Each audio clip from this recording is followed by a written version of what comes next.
ንጉዳይ ናይቲ ኣብ ከተማ ኒውዮርክ ሕቡራት መንግስታት ኣሜሪካ ብዘይ ሕጋዊ መሸጣ ሽጋራ ተዋፊሩ ምንባሩ ዝተገልጸን ብኣባላት ፖሊስ ኣብ ትሕቲ ቀይዲ ድሕሪ ምእታው ህይወቱ ዝሓለፈትን ጸሊም ኣሜሪካዊ ዝከታተል ዝነበረ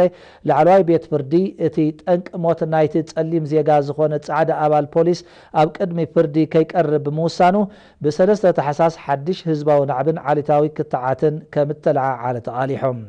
እቶም ኣብ ጎደናታት ከተማ ኒውዮርክን ሎስ አንጀለስን ተቃውሞኦም ዝገልጹ ዝነበሩ ብኣሽሓት ዝቁጸሩ ዜጋታት ሃገር እዚ ቁሉዕ መርኣያ ናይቲ ሕጋዊ መስርሕቲ ሃገር ዝኽተሎ ዓሌታዊ ኣድልዎ ከም ዝኾነ ኮኒኖም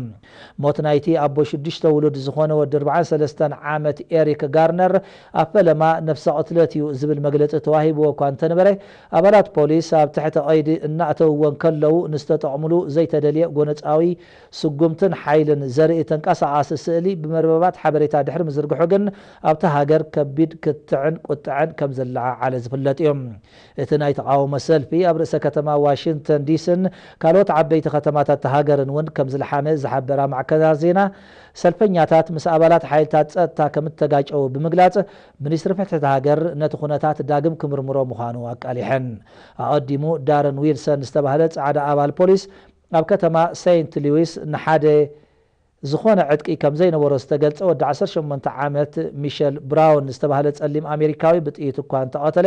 ብቤት ፍርድታ ከተማ ግን ካብ ዝኾነ ፍርዳዊ መስርሕ ናጻ ከም እተባህለ ዝዝከር ኮይኑ እቲ ውሳኔ ኣብቲ ሃገር ከቢድ ህዝባዊ ናዕቢ ከም ዘለዓዓለ ዝፍለጥ እዩ